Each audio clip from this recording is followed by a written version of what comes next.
नमस्कार, न्यूज के इकलौते फैमिली शो न्यूज की पाठशाला में आप सभी का बहुत स्वागत। मैं हूं सुशांत सिन्हा। ये वो पाठशाला जहां सबकी क्लास लगती है और खबर का हर चैप्टर इतने विस्तार से खोलता हूं कि आप उस खबर के मास्टर होकर निकलते हैं। तो रोज की तरह पहले आपको बता देता हूं कि आज कौन कौन सा चैप्टर खोलने वाला हूं और आज किस किस की क्लास लगने वाली है। नीतीश और लालू के गुस्से की वो सीक्रेट वजह आज आपको बताऊंगा जो इंडिया नाम का जो गठबंधन बना है उसको तोड़ देगी। अपने इंडिया को कोई नहीं तोड़ सकता, इनके इंडिया की बात कर रहा हूं कि आखिर ऐसी कौन सी वजह है जिससे इंडिया टूट सकता है। दिल में गुस्सा, जुबां पर इंडिया, नीतीश कुमार के गोलमाल का चैप्टर भी आज आपको समझाऊंगा। विपक्ष के इंडिया का वो गणित जो नरेंद्र मोदी के नाम पर फेल हो जाएगा, वो मैथमेटिक्स की क्लास भी है आज। इसके अलावा वैष्णो देवी मंदिर में ऐसा क्या हुआ जो देखकर हर भक्त डर गया, आज उसकी कहानी बताऊंगा। ताजमहल में वो हो गया जिसे देखकर शाहजहां भी रो पड़ता, आज उसकी खबर भी है। इसके अलावा बाढ़ बारिश की तबाही फिर लौटी है, नया संकट कैसे आने वाला है उसका चैप्टर होगा। एटीएस की पूछताछ में पाकिस्तानी सीमा ने कबूल लिया है क्या कि वो जासूस है। सीमा के बच्चों को लेकर सचिन के घर के बाहर बवाल क्यों हो गया, आज ये भी बताऊंगा। सीमा आईएसआई वाली फूफी को फल में छुपाकर जानकारी भेज रही थी क्या, ये सारी बातों का जवाब आपको मिलेगा पाठशाला के चैप्टर में। और आखिर में मोदी के गुजरात में ऐसी बिल्डिंग बनी है कि वर्ल्ड रिकॉर्ड ही बन गया। दफ्तर की वो बिल्डिंग जहां एक साथ 67,000 लोग काम करेंगे, ऐसी बिल्डिंग, उसको दिखाऊंगा। और पाकिस्तानी फौज की ड्रेस में सीमा की तस्वीर मिल गई है क्या, इसका सच भी बताऊंगा। लेकिन पाठशाला शुरू करते हैं पहले दिन भर की खबरों के रिवीजन के साथ, उसके बाद पहला चैप्टर।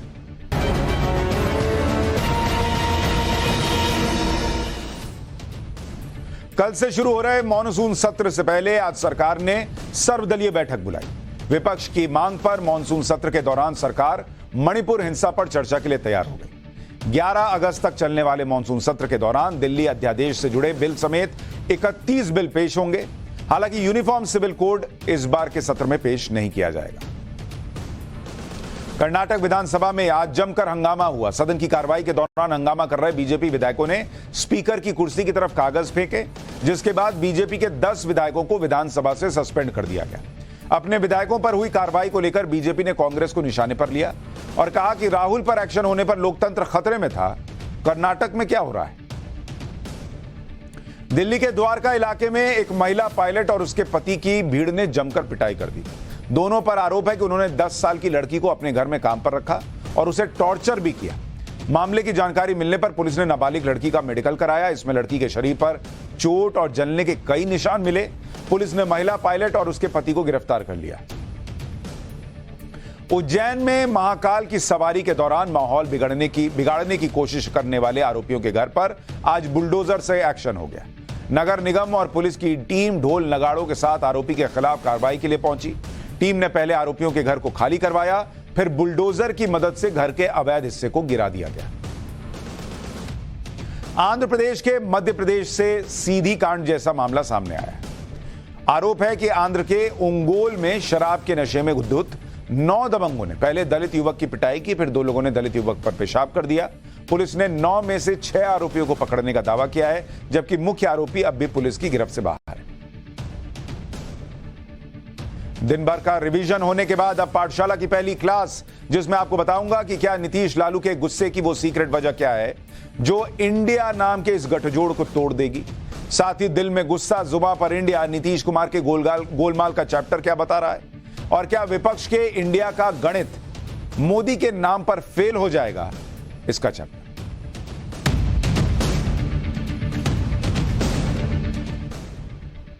प्रधानमंत्री नरेंद्र मोदी से लड़ने के लिए विपक्ष ने अपने गठबंधन का नाम बदल दिया और नया नाम रख दिया इंडिया। लेकिन नाम बदलने से या नया नाम रख लेने से सियासी कैरेक्टर तो बदलता नहीं। अच्छा, ट्विटर वगैरह पर भी लोग लिख रहे हैं कि भाई अगर कोई अपने बच्चे का नाम हुसैन बोल्ट रख ले तो वो हुसैन बोल्ट की तरफ तेज थोड़ी दौड़ने लग जाएगा। कई लोग लिख रहे हैं कि अगर गठबंधन का नाम बदलने से जीत मिल रही है तो इससे अच्छा जो नेता है जिसको पीएम बनाना चाह रहे हैं उन्हीं का नाम बदलकर नरेंद्र मोदी रख दो, शायद जीत मिल जाए। तो लोग अपनी अपनी बातें कह रहे हैं। लेकिन मोटे तौर पर लोगों का कहना यही है कि नाम बदल लेने से सियासी कैरेक्टर नहीं बदल जाता। विपक्ष के अंदर कई नेता और कई पार्टियां ऐसी हैं जिनका सियासी कैरेक्टर किसी को समझ में आता भी नहीं। ऐसा ही एक नाम नीतीश कुमार का है। नीतीश कुमार को लेकर पिछले 24 घंटे से बहुत चर्चा चल रही है, क्योंकि वो कल विपक्ष की उस प्रेस कॉन्फ्रेंस में नहीं दिखे जिस प्रेस कॉन्फ्रेंस में सभी बड़े नेता मौजूद थे, और वहां पर विपक्ष के नए नामकरण का बड़ा ऐलान हो रहा था। अब नीतीश कुमार ऐसे बड़े मौके पर क्यों नहीं थे? भाई चले होंगे तो उनको तो पता रहा होगा कि प्रेस कॉन्फ्रेंस भी करेंगे सब लोग मिलकर। क्यों वो प्रेस कॉन्फ्रेंस से पहले ही बिहार चले आए? इसको लेकर कई सवाल उठ रहे हैं, अलग अलग मतलब निकाले जा रहे हैं। नीतीश कुमार ने इस पर सफाई भी दी है। अंदर की बात क्या है ये आज आपको मैं बताऊंगा, लेकिन बड़ी बात ये समझ लीजिए कि पिछले 9 से 10 साल से नीतीश कुमार का इतिहास ये रहा कि वो दबाव की राजनीति और पाला बदलने की राजनीति के माहिर रहे। कभी मोदी के नाम पर बीजेपी से अलग हुए, कभी पुराने दुश्मन लालू के साथ चले गए, फिर लालू का साथ छोड़कर नरेंद्र मोदी के पास आ गए, और आजकल वो बीजेपी का साथ छोड़कर फिर से लालू जी के साथ। और जिन लालू प्रसाद यादव के साथ नीतीश कुमार है वो खुद ही नीतीश कुमार का सियासी कैरेक्टर बताते रहे। नीतीश कुमार के लिए लालू यादव कहते थे कि इनकी पेट में भी दांत है। मतलब यह कि लालू कह रहे थे कि नीतीश भरोसे के लायक नहीं है। उनका ट्वीट आपको याद दिला रहा हूं, इससे आपको नीतीश कुमार ने जो किया उसे समझने में मदद मिलेगी। यानी नीतीश कुमार के मन में क्या चल रहा है ये कोई नहीं जान सकता। नीतीश कुमार अंदर ही अंदर क्या प्लान बनाते रहते हैं इसे कोई समझ नहीं सकता। इसलिए जब यह सामने आया कि नीतीश कुमार कल बेंगलुरु में विपक्ष की संयुक्त प्रेस कॉन्फ्रेंस में मौजूद नहीं थे, तो लोग ये कहने लगे कि कुछ ना कुछ तो गड़बड़ है। विपक्ष के दूसरे नेताओं ने बेंगलुरु में यह सफाई दी कि नीतीश कुमार और लालू यादव की फ्लाइट थी, इसलिए उनको चले जाना पड़ा। लेकिन जिन नीतीश कुमार ने पूरे देश में घूम घूम कर विपक्ष को इकट्ठा किया, साउथ से लेकर नॉर्थ तक सारा इंडिया नाप दिया, वो नीतीश कुमार अगर विपक्ष की संयुक्त प्रेस कॉन्फ्रेंस में नहीं थे और इस वजह से नहीं थे कि उनकी फ्लाइट थी, बॉस सवाल तो उठेंगे और उठे भी कि क्या नरेंद्र मोदी के खिलाफ ये इंडिया नाम का गठजोड़ बनने के पहले, इकट्ठा होने के पहले ही टूटने वाला है। बाद में ये खबरें आने लगी कि नीतीश कुमार नाराज होकर इस बैठक से चले गए और इसलिए वो प्रेस कॉन्फ्रेंस में नहीं आए। नीतीश कुमार की नाराजगी की 2 वजह बताई गई। पहली वजह कि नीतीश कुमार को गठबंधन का संयोजक बनाने का ऐलान नहीं हुआ जैसी की चर्चा थी। मतलब वो ये मानकर आए थे कि यहां से ऐलान हो जाएगा कि इस सो कॉल्ड इंडिया जो बना है इसके संयोजक नीतीश कुमार होंगे। ये नहीं हुआ, इसलिए वो नाराज हो गए। ये एक वजह बताई जा रही है। दूसरी वजह जो चर्चा में है वो ये कि नीतीश कुमार को गठबंधन के इंडिया नाम रखने पर ऐतराज था, इससे भी उनको दिक्कत थी। वो कुछ और नाम चाहते थे, इंडिया रख दिया गया, इससे भी उनको दिक्कत हो गई। ये अभी वजह जो बाहर सुगबुगाहट है वो आपको बता रहा हूं। बेंगलुरु से नीतीश कुमार के रूट कर पटना चले आने की बात तेजी से फैली तो नीतीश कुमार ने आज मीडिया में आकर सफाई कहा कि वो क्यों नाराज होने लगे। भाई एक बार नीतीश कुमार को सुन लीजिए, फिर बताऊंगा कि उनके चेहरे पर जो दिख रहा है और दिल में जो है वो दोनों कैसे मैच नहीं हो रहा। हम क्या क्यों नाराज हो? ये बीजेपी की तरफ से आरोप लगाया जा रहा है। बताइए तब बीजेपी का उस मीटिंग से क्या लेना देना है? आप बोलिए ना, तरह तरह की बात लोग कहते हैं। आप लोग भी यहाँ बैठे होते, हम चले गए थे, इसलिए कोई खास बात तो है नहीं। वहाँ तो बात हो गई थी, वही उन लोगों को कहना था, वहाँ पर कही है, कोई ऐसी खास बात नहीं। हम तो बोल ही दिए थे कि हम लोगों को निकलने दीजिए। नीतीश कुमार का चेहरा पढ़ रहे हैं, वो मामले को बहुत सामान्य दिखाने का प्रयास करते हुए लग रहे हैं। वो कॉन्फिडेंस, वो हंसी नहीं है जो वो अमूमन अपने चेहरे पर अंदर से खींच कर ले आते है नहीं, या वो लाना भी नहीं चाहते। ये भी एक प्रश्न है, अभी आपको आगे समझ में आएगा। लेकिन नीतीश कुमार जो कह रहे हैं वो बात उनके एक्शन से मेल नहीं खाती। अगर वो नाराज नहीं थे तो बेंगलुरु की मीटिंग के बाद होने वाली इतनी इंपॉर्टेंट प्रेस कॉन्फ्रेंस में शामिल क्यों नहीं हुए? इसका कोई ठोस जवाब नीतीश कुमार मीडिया को नहीं दे पाए। सुनिए बेंगलुरु में विपक्ष की प्रेस कॉन्फ्रेंस में शामिल न होने की नीतीश कुमार ने क्या वजह दी। बीजेपी के लोग कह रहे हैं आप नाराज हो। लीजिए, यही सब बात है, फालतू चीजें बोला। अरे हमारा तो मन राजगीर का कर रहा था, वहाँ काम कर लिए, हमको लग रहा था यहाँ का बातें नहीं समझते, क्या करिएगा। बीजेपी के लोग उसको कुछ छोड़ने दीजिए, उसके कभी चक्कर में लगिएगा। वहाँ तब मीटिंग वोटिंग करके जो बात हो गया वो कोई जरूरी है कि वहाँ पर बैठ करके कुछ, और तो प्रेस को जो बताना था हमको तो तुरंत लौट करके आना था, तो लौट करके आ गए, कोई खास बात नहीं। नीतीश कुमार को देखकर वो वाला फील नहीं आ रहा है कि मतलब बताना भी चाहते हैं कि मैं नाराज हूं, लेकिन सबके सामने बोलना भी नहीं। तो अरे काम था, यहां राजगीर आ गए। अरे राजगीर में क्या काम था वो भी आपको बताता हूं, लेकिन क्या इतना इंपॉर्टेंट काम था कि नरेंद्र मोदी को हराने के लिए पूरा विपक्ष इकट्ठा हो गया है? देखिए वहां नीतीश जी भी हैं, ये मैसेज देने से ज्यादा राजगीर का काम इंपॉर्टेंट था। अरे केजरीवाल जी को इससे सीखिए, वो तो दिल्ली में बाढ़ थी, डूबी हुई थी, दिल्ली छोड़ के चल दिए कि तुम लोग तन मन धन से एक दूसरे को देख लेना। ये कमिटमेंट था केजरीवाल जी का, नीतीश जी छोड़ के चल दिए। अब नीतीश कुमार सफाई दे रहे हैं क्योंकि उन्हें बिहार के नालंदा में स्थित राजगीर जाना था। उनका मन अपने गृह जिले नालंदा के राजगीर जाने का था, इसलिए वो बेंगलुरु से जल्दी चले गए। अब नीतीश कुमार की इस थ्योरी पर इसलिए यकीन नहीं हो रहा क्योंकि विपक्ष की प्रेस कॉन्फ्रेंस कल दोपहर हुई, जबकि नीतीश कुमार को आज राजगीर जाना था। वो चाहते तो कुछ देर और बैठक में रुककर आराम से राजगीर जा सकते थे। भाई दोपहर में प्रेस कॉन्फ्रेंस हो रही थी, अपना चेहरा दिखाते, फोटो खिंचवा लेते, उसके बाद शाम की फ्लाइट से चले आते, सुबह की फ्लाइट से चले आ जाते।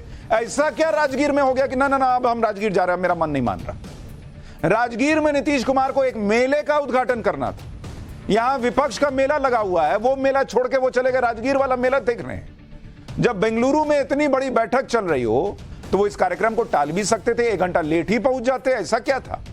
और वो तो 1 दिन बाद था भाई, क्योंकि आप देखिए पश्चिम बंगाल की मुख्यमंत्री ममता बनर्जी और दिल्ली के मुख्यमंत्री अरविंद केजरीवाल भी अपना सारा काम छोड़कर बेंगलुरु में थे। अरविंद केजरीवाल तो दिल्ली को बाढ़ के बीच छोड़कर बेंगलुरु चले गए और आने की भी कोई जल्दी नहीं थी, जबकि उनको तो सबसे पहले जल्दबाजी दिखानी चाहिए थी, दिल्ली डूब रही थी। नीतीश कुमार का कहना है कि वो प्रेस कॉन्फ्रेंस में नहीं गए तो क्या हो गया, विपक्ष की बैठक में तो मौजूद ही थे।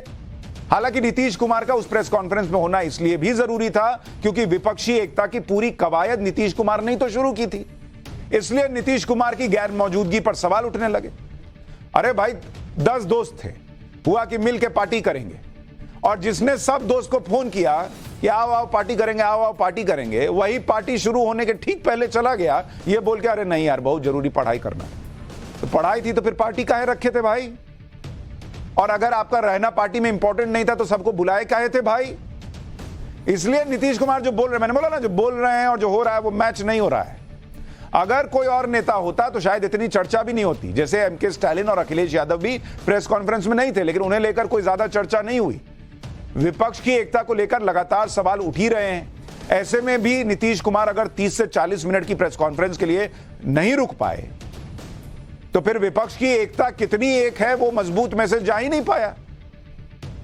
नीतीश कुमार खुद तो गए ही, लालू यादव को भी साथ लेते चले गए।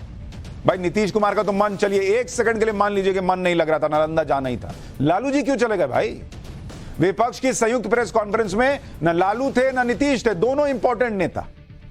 एक खबर यह भी चल रही है कि लालू यादव भी चाहते हैं कि नीतीश कुमार संयोजक बन जाएं और बिहार की कुर्सी खाली हो मुख्यमंत्री की, ताकि तेजस्वी यादव बिहार के सीएम बन पाए। अब नीतीश कुमार नहीं बन रहे हैं संयोजक तो तेजस्वी यादव नहीं बन पा रहे हैं सीएम, इसलिए लालू जी अलग नाराज हो गए। ये भी कुछ खबरें चल रही हैं।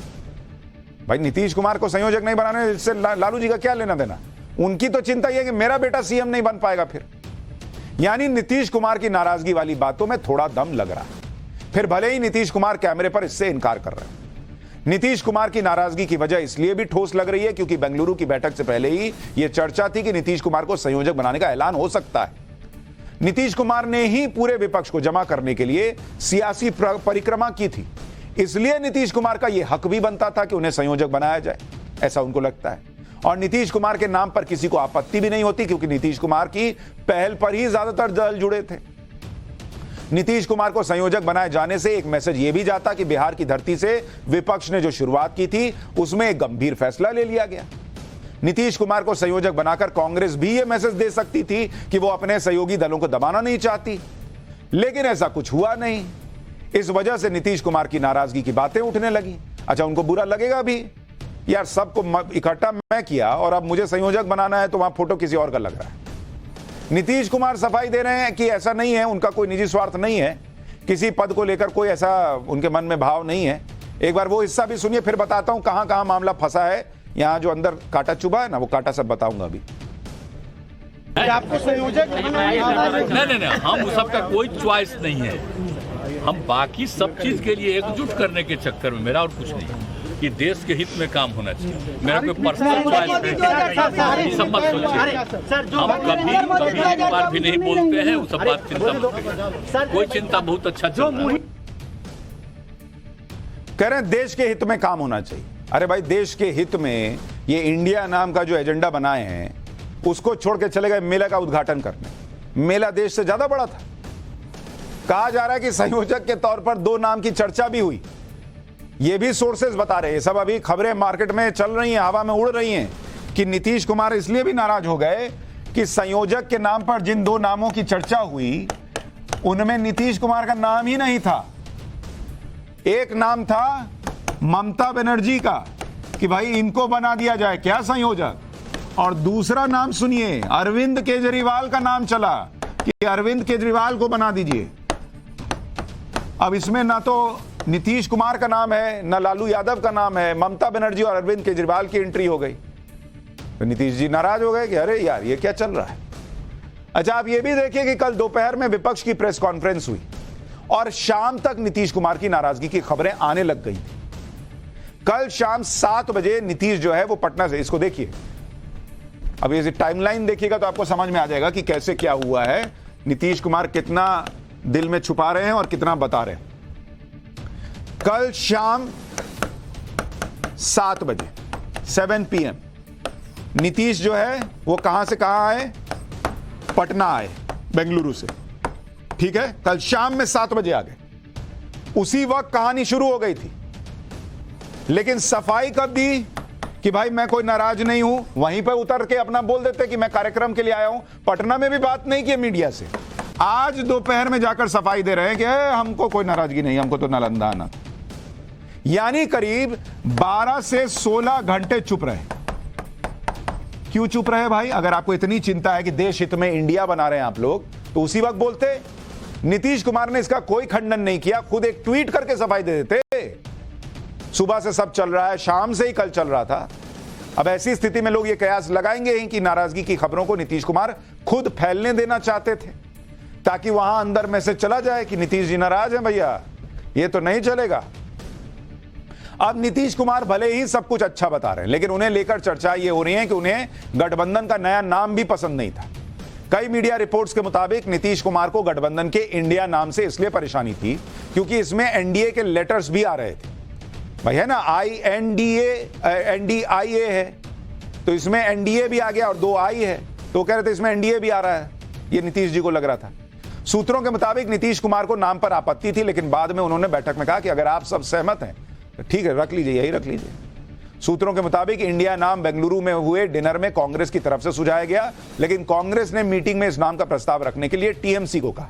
इस नाम पर लंबे समय से डिस्कशन चल रहा था।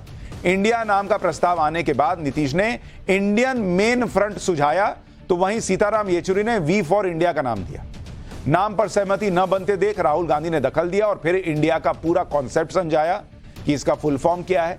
इसके बाद इंडिया नाम पर सहमति बन गई। नाम को लेकर नीतीश की नाराजगी की एक वजह यह भी बताई जा रही है कि नीतीश कुमार को गठबंधन के अंग्रेजी नाम से भी दिक्कत।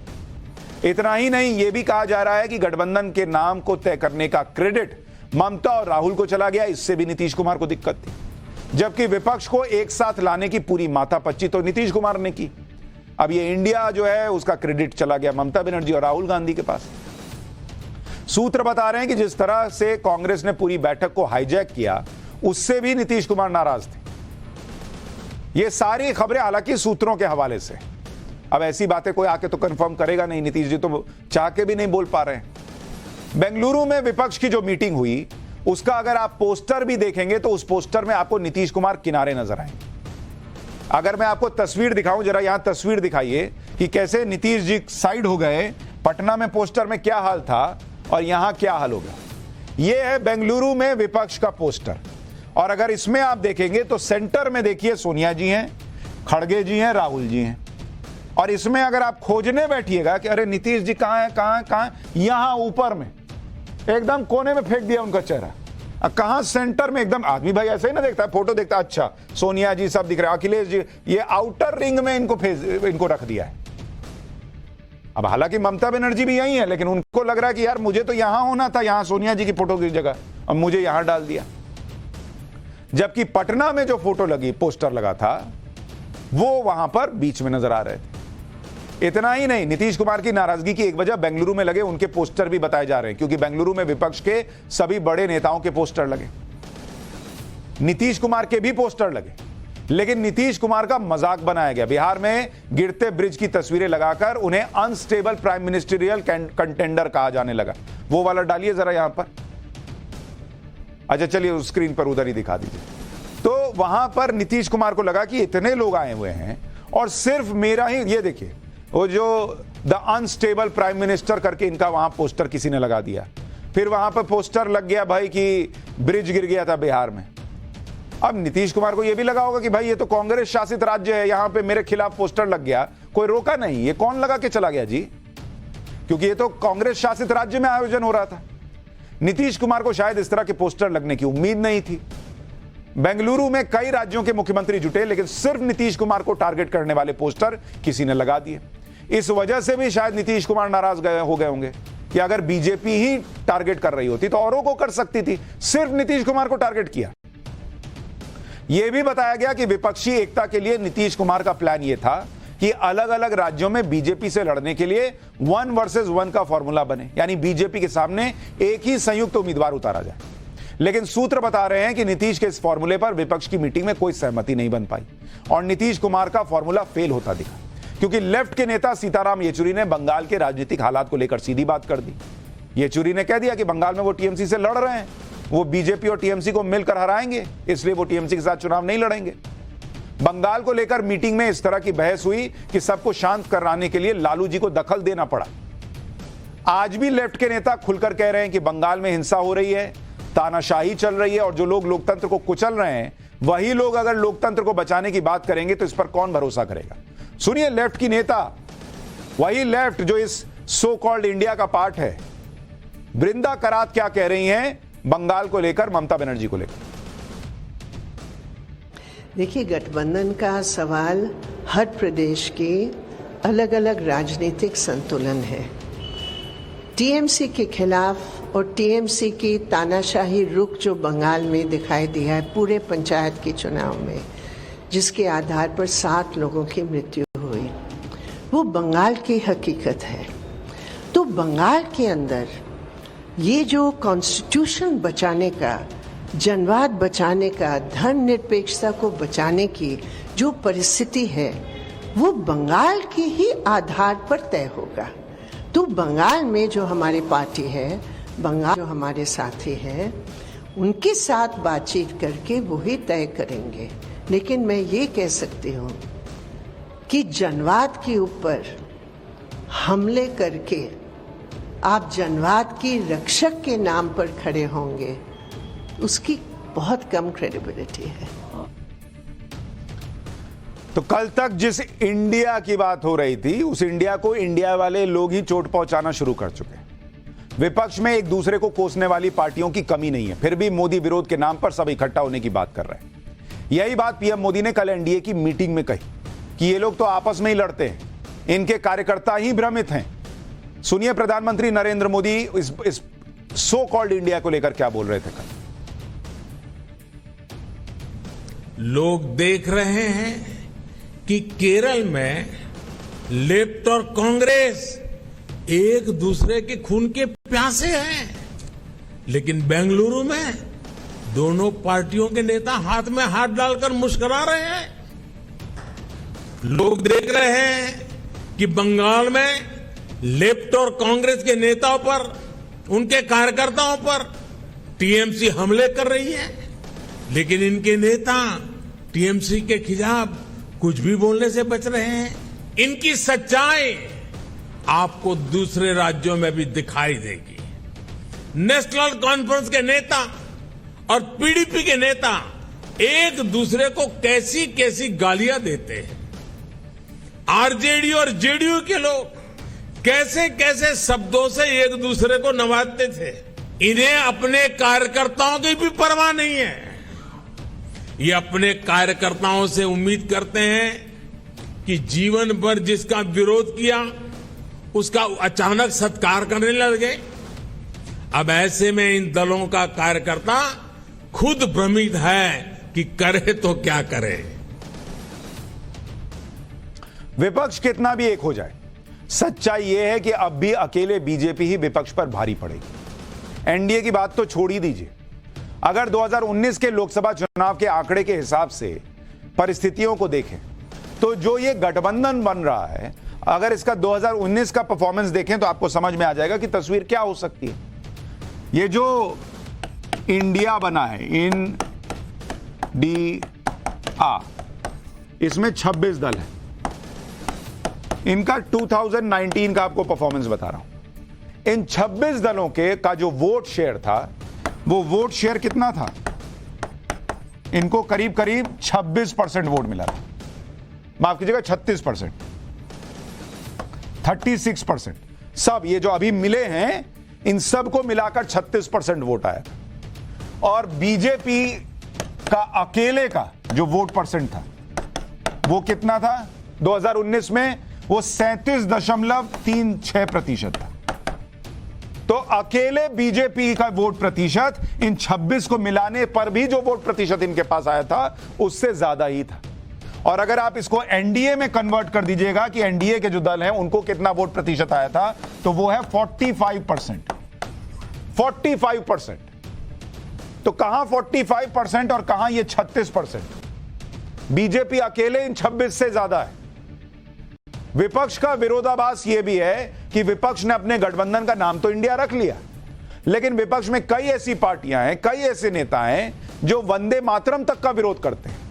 समाजवादी पार्टी के विधायक अबू आजमी को लेकर ऐसा ही विवाद हुआ। पिछले दिनों संभाजी नगर में हुए दंगों का मुद्दा उठाते हुए अबू आजमी ने कहा कि वो वंदे मातरम नहीं कह सकते क्योंकि उनका मजहब उन्हें किसी के सामने सिर झुकाने की इजाजत नहीं देता। सुनिए एक बार अबू आजमी को। पड़ेगा। ये किस्सा है 29 मार्च की शाम को 5 बजे 3 लोग मोटरसाइकिल पर आए राम मंदिर के पास औरंगाबाद में। अध्यक्ष महोदय क्या नारा लगाया वहां पर उन्होंने? मुझे जो जवाब दिया गया बिल्कुल गलत जवाब दिया गया अध्यक्ष महोदय, दिशा भूल की गई है।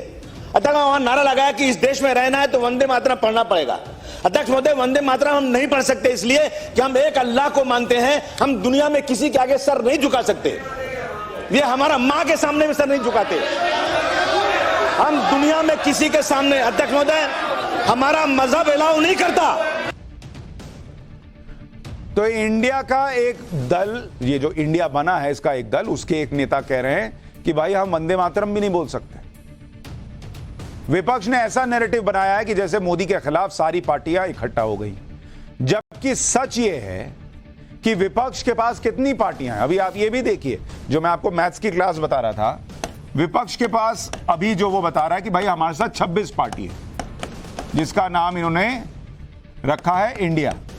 इस 26 को ये कह रहे हो कि भाई यही इंडिया है। ठीक है।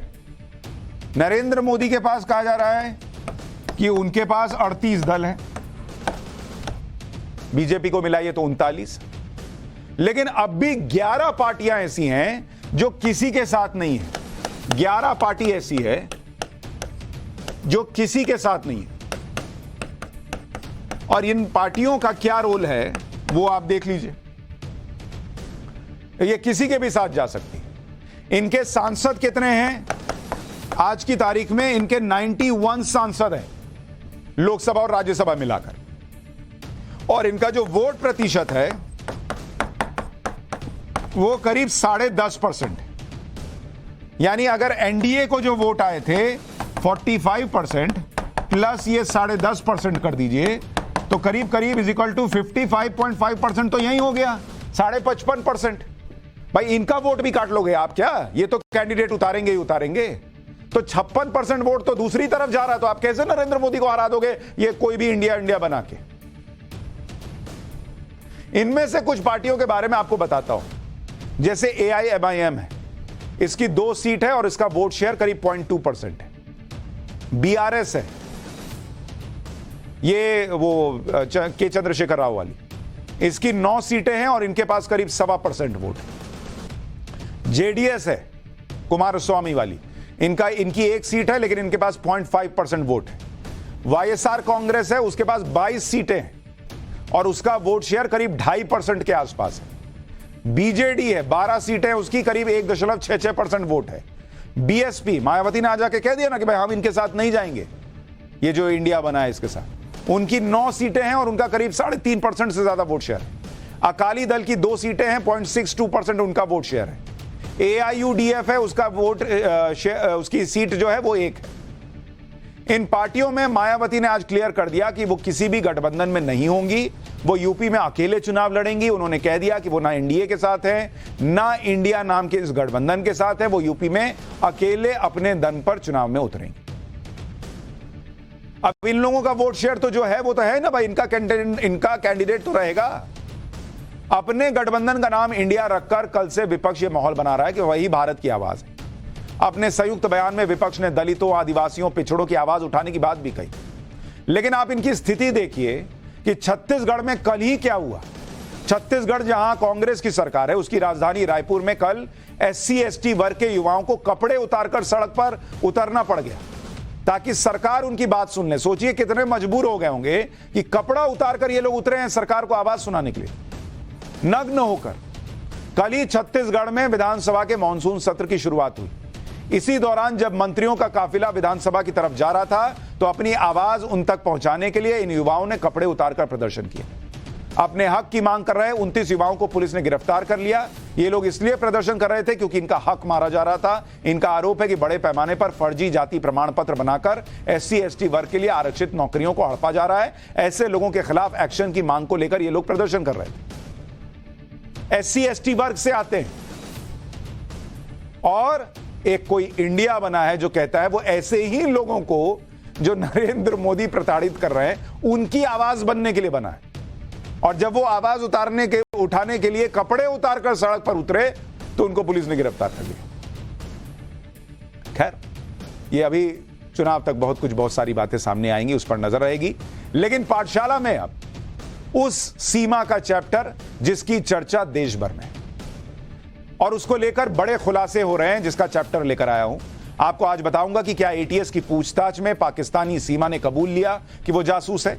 सीमा के बच्चों को लेकर सचिन के घर पर बवाल क्यों हो गया, और सीमा ISI वाली फूफी को फल में छुपाकर जानकारी भेजती थी क्या।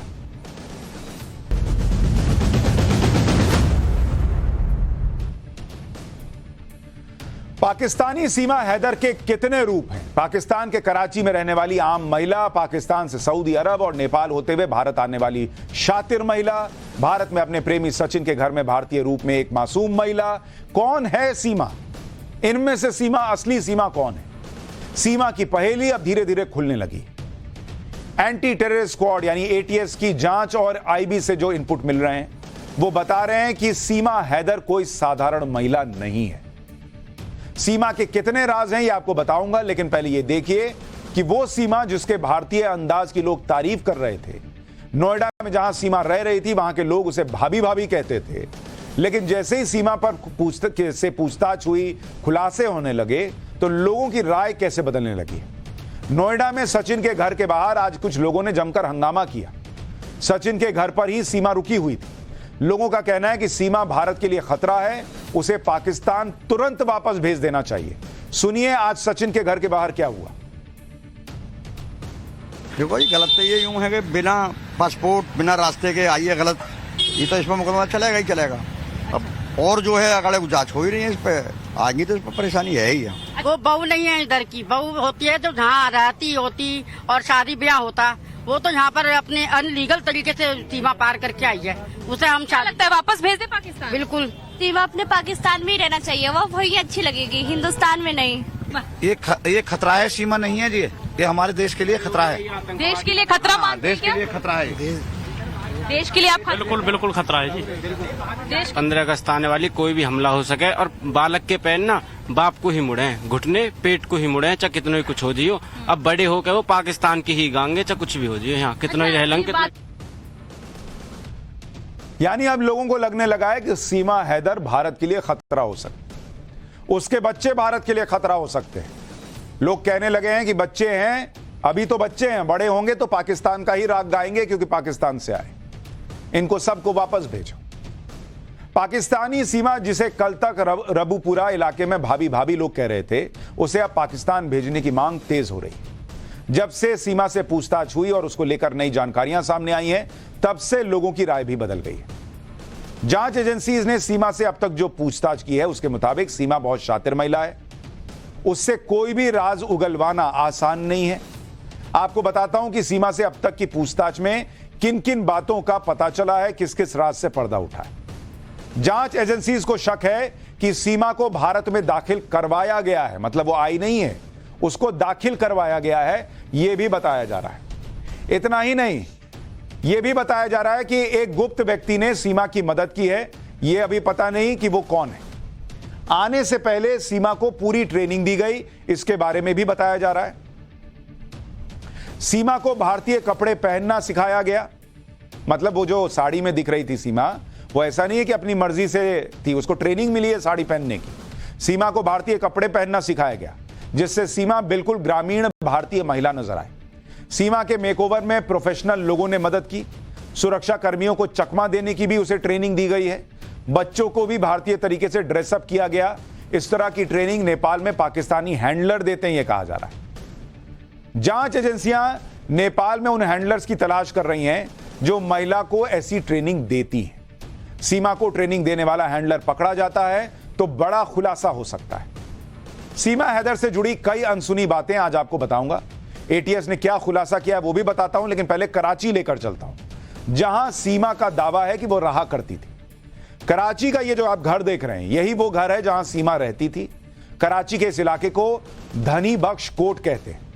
यहां एक कमरे के मकान में सीमा रहती थी। फिलहाल इस घर में ताला लगा हुआ है। सीमा के बारे में पूछताछ करने पर पड़ोसियों ने जो बताया वो आपको सुनाता हूं। सीमा के पाकिस्तानी पड़ोसियों का कहना है कि सीमा आजाद ख्याल की लड़की थी और उससे मिलने कई लोग आते थे।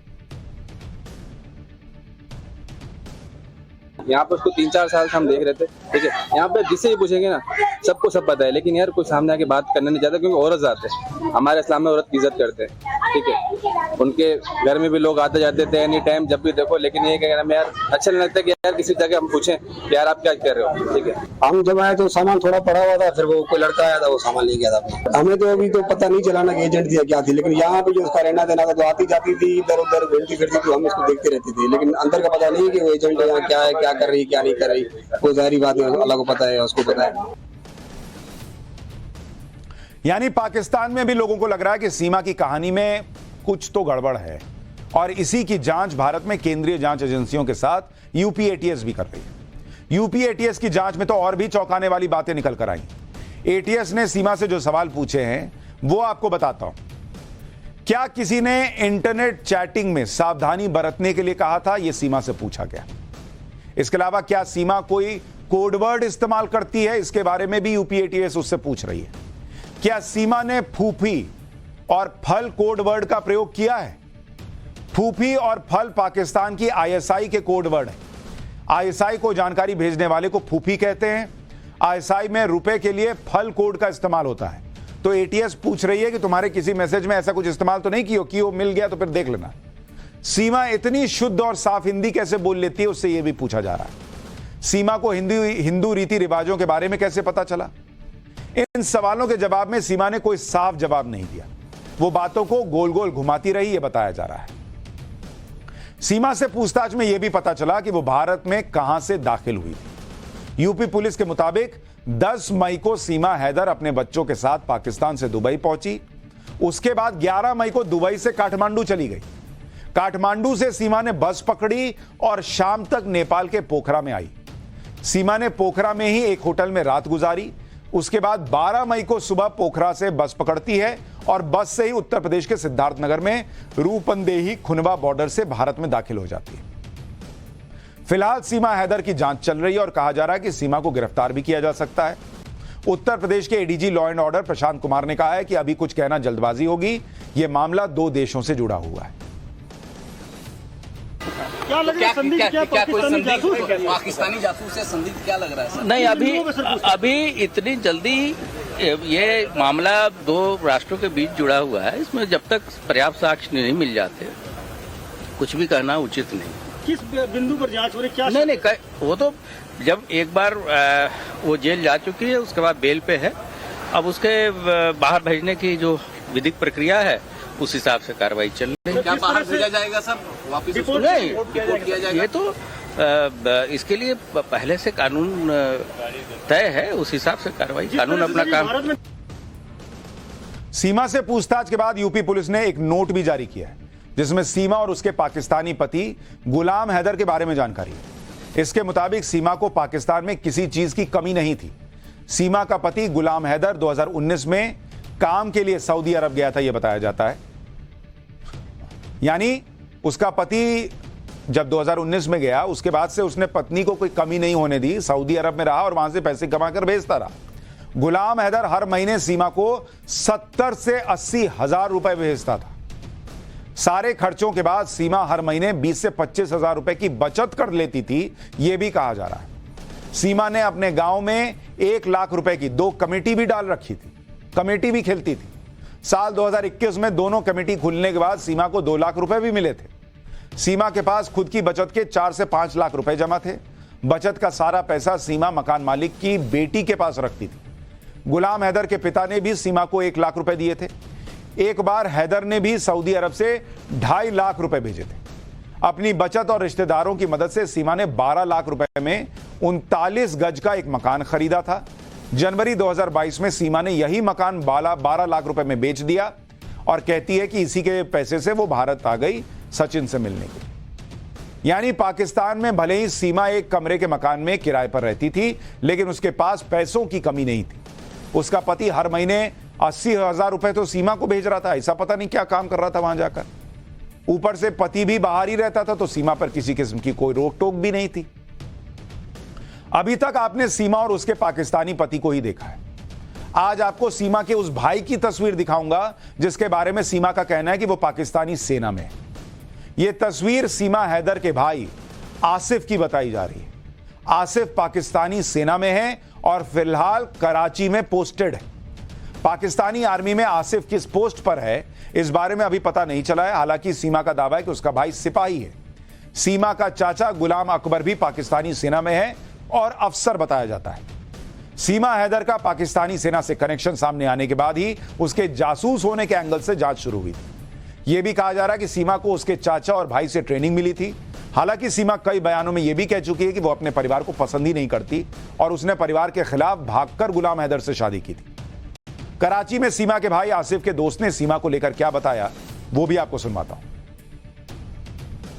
आपने बताया था कि आप सीमा के भाई के दोस्त हैं, तो इस दौरान सीमा के भाई जो कि सरकारी मुलाजिम है, आप क्या कहते हैं, वो बहन के बारे में क्या बताते हैं? नहीं, अभी मैंने उनसे ट्राई किया था, उनका नंबर बन जा रहा है। मेरा अभी कोई उनसे राब्ता नहीं हुआ है। अच्छा, कोशिश की है, नहीं, उनका नंबर बन जा रहा है। क्या चल गई है, वो वापस यहाँ पर हमारे पास आ जाए तो ज्यादा बेहतर होगा। पाकिस्तान गवर्नमेंट पर उन्होंने रजू किया है? जी बिल्कुल किया है, गवर्नमेंट से भी उन्होंने बात की है। मैंने सुना है ऐसे कि वो चाह रहे हैं कि उनको वापस लाया जाए, क्योंकि वो बच्चों का फ्यूचर है।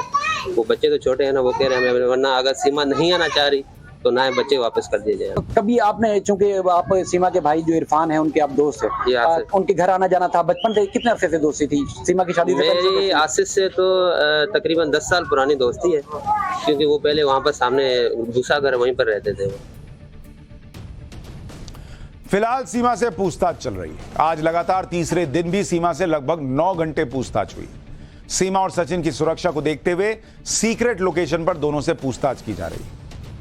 लेकिन सीमा का सच क्या है, यह अभी भी पूरी जांच होने के बाद सामने आएगा। पर इतना जरूर है कि जिस तरह से चीजें सामने आ रही हैं, जो पाकिस्तान से जानकारी आ रही है, जो बातें निकल कर आ रही हैं, उससे शक और गहरा ही हो रहा है। पाठशाला में अब आधे हिंदुस्तान में बारिश और बाढ़ से मची तबाही की डरा देने वाली तस्वीरों का चैप्टर। वैष्णो देवी मंदिर में ऐसा क्या हुआ जो देखकर हर भक्त डर गया? ताजमहल में वो हो गया जिसे देखकर शाहजहां भी रो पड़ता। बाढ़ बारिश की तबाही फिर कैसे लौटी है और नया संकट आने वाला है, अब इसी का चैप्टर।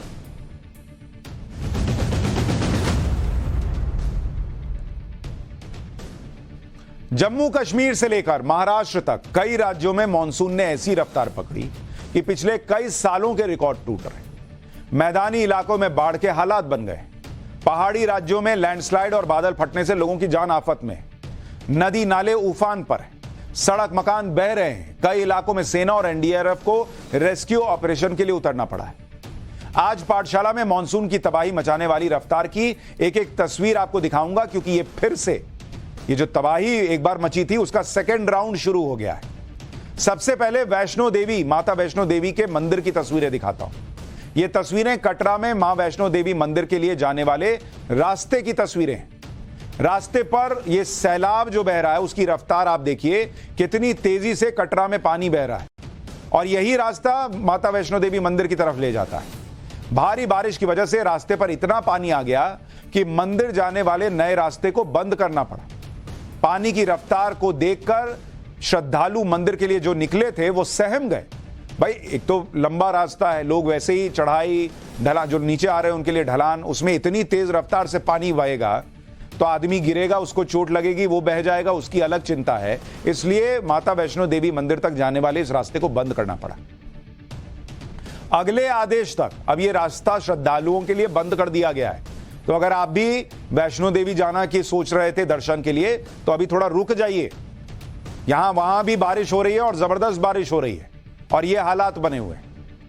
कटरा में लगातार हो रही बारिश की वजह से वैष्णो देवी मंदिर जाने वाले रास्ते में कई जगहों पर मलबा भी आ गया। प्रशासन की टीम तुरंत हरकत में आई और मलबे को हटाने का काम शुरू किया गया। भारी बारिश और लैंडस्लाइड की आशंका को देखते हुए हेलीकॉप्टर सेवा जो होती है उसको भी सस्पेंड करना पड़ा। देख रहे हैं कैसे मलबा आ गया। अब आपको तस्वीर दिखाता हूं जम्मू कश्मीर के अखनूर की, जहां रिकॉर्ड तोड़ बारिश की वजह से चिनाब नदी उफान पर है। पानी का बहाव इतना तेज है कि वो नदी के ऊपर बने पुल को तोड़ने पर आमादा नजर आ रहा है। लोगों को चिनाब नदी पर बने पुल से दूर रहने के लिए लगातार सायरन बजाया जा रहा है। एक बार तस्वीर देखिए, सायरन को सुनिए।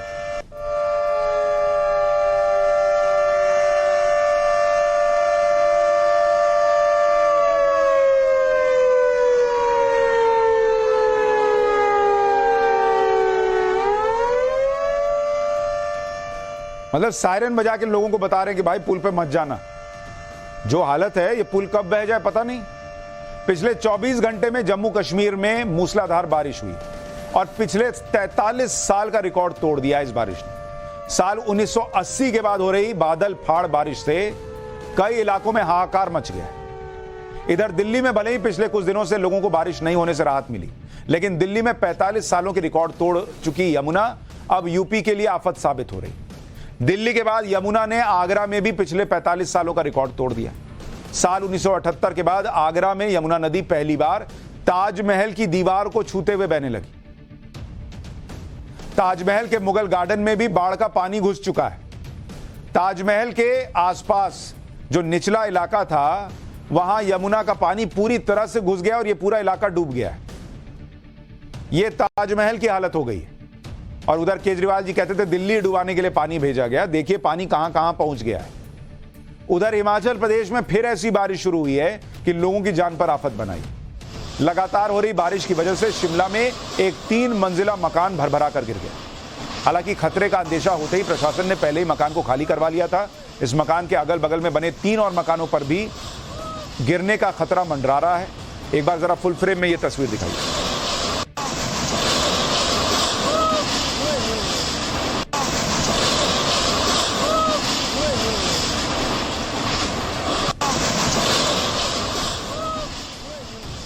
घर तो ऐसे गिर रहे हैं जैसे ताश के पत्ते हो। एक और तस्वीर देखिए, ये शिमला से करीब 350 किलोमीटर दूर चंबा की तस्वीर है। चंबा में बारिश की वजह से मकान का एक हिस्सा देखते ही देखते जमींदोज हो गया। तस्वीरें चंबा के सलूणी इलाके की अब आपको दिखा रहा हूं, जहां बादल फटने की वजह से सड़कों पर अचानक सैलाब आ गया। तस्वीर बताने के लिए काफी है कि इस पानी के बहाव में अगर कोई आया तो सलामत नहीं बचा होगा। बताया गया कि कई गाड़ियां इस सैलाब की चपेट में आकर बह गई। मौसम विभाग के मुताबिक अगले कुछ दिनों तक हिमाचल प्रदेश के लोगों को आसमान से बरस रही आफत से राहत नहीं मिलने वाली। राज्य में 24 जुलाई तक बारिश जारी रहने का अलर्ट है। चंबा और कांगड़ा में भारी बारिश का ऑरेंज अलर्ट जारी किया गया है। बारिश की वजह से उत्तर से पश्चिम भारत तक क्यों तबाही मची है, अब इसकी वजह बताता हूं। मौसम विभाग के आंकड़ों के मुताबिक 1 जून से 18 जुलाई के बीच कुछ इलाकों में सामान्य से बहुत ज्यादा बारिश रिकॉर्ड हुई। जैसे राजस्थान में 277 मिलीमीटर बारिश हो चुकी है, जबकि सामान्य तौर पर कितनी होती है 138, मतलब ऑलमोस्ट डबल बारिश हो रही है। यानी इस बार 102% ज्यादा बारिश हुई है। इस दौरान हिमाचल प्रदेश में 449 मिलीमीटर बारिश हो चुकी है, जो सामान्य से 88% ज्यादा है। सामान्य तौर पर हिमाचल प्रदेश में इस दौरान 238 मिलीमीटर की बारिश होती है। गुजरात में इस दौरान 456 मिलीमीटर बारिश हुई है, जो कि रिकॉर्ड है। सामान्य तौर पर गुजरात में 256 मिलीमीटर बारिश होती है, यानी इस बार और सालों की तुलना में 79% ज्यादा बारिश गुजरात में हुई है। दिल्ली में भी सामान्य से 71% ज्यादा बारिश यानी 292 मिलीमीटर बारिश हो चुकी है, जबकि सामान्य तौर पर दिल्ली में 171 मिलीमीटर बारिश होती है। हरियाणा में भी इस बार सामान्य से कहीं ज्यादा बारिश हो चुकी है। हरियाणा में 235 मिलीमीटर बारिश हुई है, जो सामान्य से 70% ज्यादा है। हरियाणा में सामान्य बारिश का और सालों का रिकॉर्ड 138 मिलीमीटर का है। गुजरात के कई इलाकों में भयंकर बाढ़ आई हुई है। यह तस्वीरें राजकोट की आपको दिखा रहा हूं। राजकोट में महज कुछ घंटों की मूसलाधार बारिश में हालात ऐसे हो गए कि वहां हर तरफ पानी ही पानी नजर आने लगा। पूरे शहर में मानो सैलाब उमड़ पड़ा। राजकोट टापू बन गया। सड़कों पर खड़ी दर्जनों गाड़ियां बाढ़ के पानी में डूब गईं। लोग कई फीट भरे पानी के बीच से गुजरते दिखाई दिए। कुछ ऐसी तस्वीरें गिर सोमनाथ में भी दिखाई दी। गिर सोमनाथ के वेरावल इलाके में जबरदस्त बारिश हुई तो मोक्ष पीपला घाट जलमग्न हो गया, जैसे दरिया गुजर रहा हो। यहां से जरा घरों की हालत भी देखिए। गिर सोमनाथ के दर्जनों घरों की यही कहानी है। सामान खराब हो चुका है। कई जगहों पर पानी में सामान बह रहा है। प्रशासन ने करीब 200 से ज्यादा लोगों को सुरक्षित जगहों पर पहुंचाया है। सोमनाथ हाईवे का हाल देखिए। हाईवे तो नजर ही नहीं आ रहा। चारों तरफ पानी ही पानी है। मूसलाधार बारिश की वजह से सोमनाथ मंदिर से 3 किलोमीटर दूर नेशनल हाईवे पर 4 से 5 फीट पानी भर गया, जिसकी वजह से हाईवे पर ट्रैफिक को रोकना पड़ा। यह गुजरात का हाल है। अब आपको महाराष्ट्र के यवतमाल से आई तस्वीरें दिखाता हूं। बारिश की वजह से यवतमाल में उफान पर आई नदी सड़क के ऊपर बहने लगी। एक बाइक सवार ने पानी की लहरों को पार करने की कोशिश की, लेकिन पानी का बहाव इतना तेज था कि बाइक समेत 2 युवक पानी में बह गए। गनीमत यह रही कि बाइक एक पेड़ में जाकर फंस गई और दोनों युवकों की जान बच गई। गुजरात के गिर सोमनाथ में बारिश की वजह से नदियों में ऐसा उफान आया कि पानी के बहाव के साथ नदियों में रहने वाले मगरमच्छ शहर की सड़क पर पहुंच गए। ये देख रहे हैं, मगरमच्छ शहर की सड़कों पर आ गए। भाई इतना पानी था, वो भी बहते बहते चले आए। महाराष्ट्र के हथनूर डैम के 8 गेट खोले गए। तापी नदी से 36,000 क्यूसेक पानी छोड़े जाने के बाद गेट खोले गए। महाराष्ट्र के रायगढ़ में इस पुलिस स्टेशन का हाल दिखाता हूं आपको। ये देख रहे हैं जो पानी छोड़ा गया डैम से, और ये पुलिस स्टेशन देखिए, रायगढ़ का रसायनी पुलिस स्टेशन। भारी बारिश के बाद डूबा डूबा सा नजर आ रहा है। ना तो पुलिस वाले दिख रहे हैं, ना ही फरियादी नजर आ रहा है। पानी में कौन तैर कर जाएगा FIR लिखाने। पुलिस स्टेशन के अंदर हर तरफ पानी ही पानी है। महाराष्ट्र में लगातार हो रही बारिश कैसे मुंबई के लिए मुसीबत का सबब बन गई, जरा उसको भी देखिए। आज भारी बारिश की वजह से मुंबई बेंगलुरु नेशनल हाईवे पर लंबा जाम लग गया। हाईवे पर करीब 3 किलोमीटर तक लगी गाड़ियों की कतार आपके सामने है। घंटों से जाम में फंसे होने की वजह से लोगों को परेशानी का भी सामना करना पड़ा। तो ये देश भर में बारिश का सेकेंड राउंड है, जो बारिश कहर मचा रही है उसका।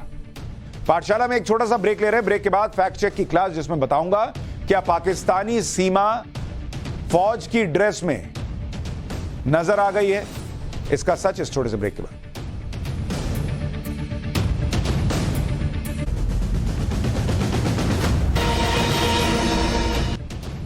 पाठशाला में अब फैक्ट चेक की क्लास।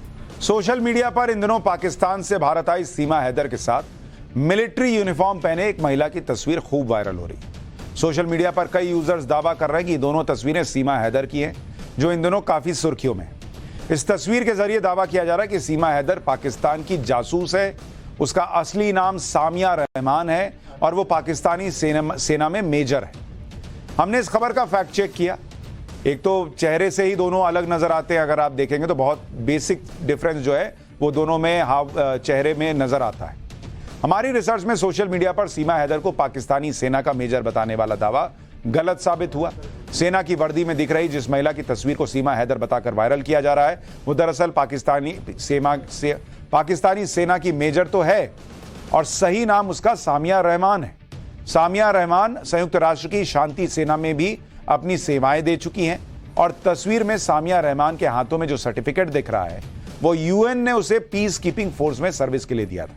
और पाकिस्तानी सेना की मेजर सामिया रहमान का भारत पहुंची सीमा हैदर से कोई लेना देना नहीं है।